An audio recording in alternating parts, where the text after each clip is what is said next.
Hello, hello, and welcome to our Arizona homestead. We are in the kitchen today because we are going to be working on what I'm calling December delights. Yes, y'all, I would love to share with you some of the wonderful things that I make during the month of December that I give to family and friends, and I just love to do it. And my favorite thing to make is fudge. Hold on, I know you're thinking, oh no, fudge, that's so difficult to make. It's just, oh my gosh, it's a candy thing, the candy thermometer, all that. No, you don't have to have a candy thermometer to make fudge. I'm going to show you how easy it is to make fudge, and you're going to wonder why, after all these years, you've been paying such a high price for fudge when it's so easy to make. Here we go. All right, here are the ingredients that we're going to need to make this fudge, also known as fantasy fudge. I've made this for years. The recipe used to be on the back of the marshmallow cream container, but now I guess it's not listed there on some of them. So here we go. We're going to need 3 cups of sugar, 3/4 of a cup of butter, 2/3 of a cup of evaporated milk. Now, I've measured mine out because I buy a larger container, but if you buy the 5-ounce container, you can just buy the can and pour it in. But I bought a larger container, so 2/3 of a cup of evaporated milk, not sweetened condensed milk. Do not use that one, evaporated milk. And then we have 12 ounces of semi-sweet chocolate. I find it easier just to buy the chocolate chips instead of buying the semi-sweet chocolate and chopping it up, but that's up to you if you want to do it that way or not. Of course, we have our marshmallow cream and vanilla extract. So let's get started.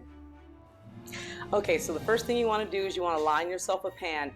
Now, I like thicker fudge, so I've lined an 8x8. You can use a 9x9. You can use a 9x13 if you want a thinner fudge. We kind of like a thicker fudge, so I'm going to use this 8x8 pan. So here we go. The first thing we want to do is we want to add our sugar and our butter. Yeah, it's a lot of sugar, folks. 3 cups of sugar and our butter right into this pan. We're going to bring this to a rolling boil over medium heat. So let's get that started, and we're going to also be adding our evaporated milk. Let's get all that in there. Start stirring. The most important part of the fudge process, stir. You have to stir. I like this really heavy-duty wooden spoon here that I use for my jams and jellies. So that's what I also use for my fudge. It's nice. Helps getting all this mixed up. Oh yes. Butter is going to be melting. Now, to make this a little easier, if you wanted to, you could have microwaved the butter, and just threw in the melted butter. I think that if it's all going to be going in the same pan, why not just throw it in all together and let it heat through? But it's up to you.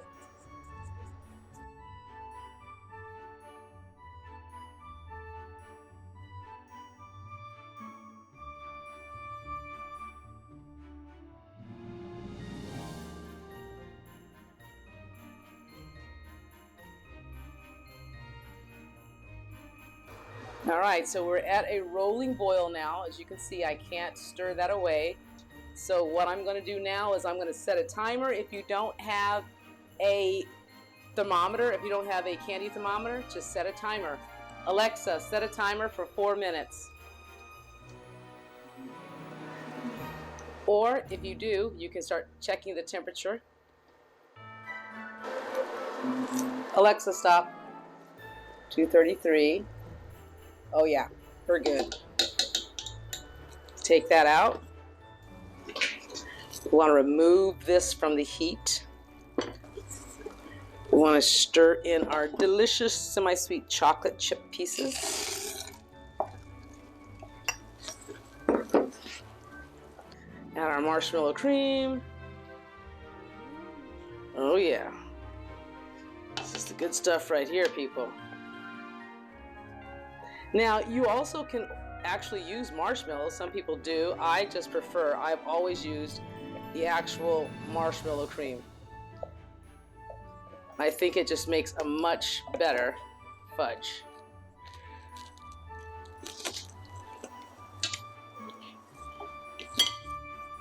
So let's get all this stirred in here really good.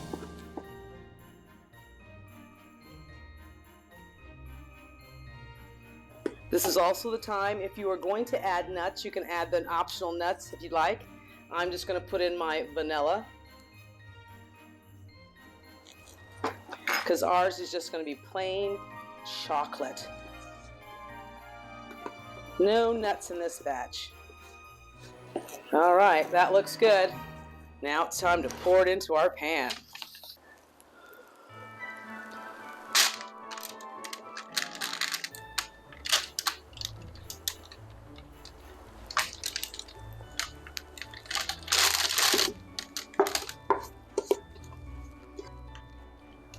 Oh, but that looks so good. Oh my goodness, people. All I like to do is just spread it out nicely. You don't have to worry about those little corners that aren't protected by the paper. The paper will lift it out nicely. I like the little marks on it, the little squiggles and squaggles on the top. That's just me. All right, that is it. Now we just wait until that cools. At room temperature, you can let it cool, or I like to let it cool for a little bit at room temperature and then stick it in the fridge.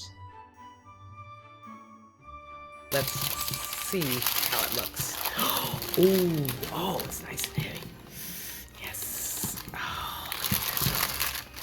Oh, okay. Okay, I like to trim up the edge to make it kind of nice a little bit. You know, just kind of make it a little special, a little nice and clean. Plus, it gives me little bits to taste. That's the real reason, y'all. This has nothing to do with. It has nothing to do with this edge here. It's just for me. Oh my gosh, y'all. I'm telling you, stop paying the high prices for fudge, people. It's this easy. Okay, I'm back on track. Okay, let's just. Oh, y'all, I just have to stop for a second. You know what? Just take that in.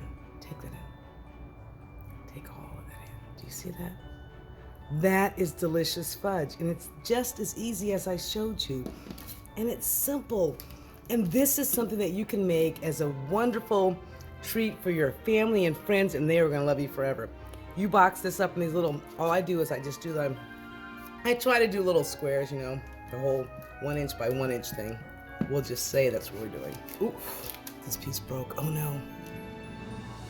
I won't eat it, but we probably should. Okay, anyway, we're gonna cut these up into like little small pieces. This fudge is thick. You do not need a large piece of this fudge. It's very thick. You see that, okay? So that's a nice size piece. Well, that's it for today, friends. Thanks for joining us today on Arizona Homestead. And as always, be happy, be well, and be blessed. Until next time, bye-bye.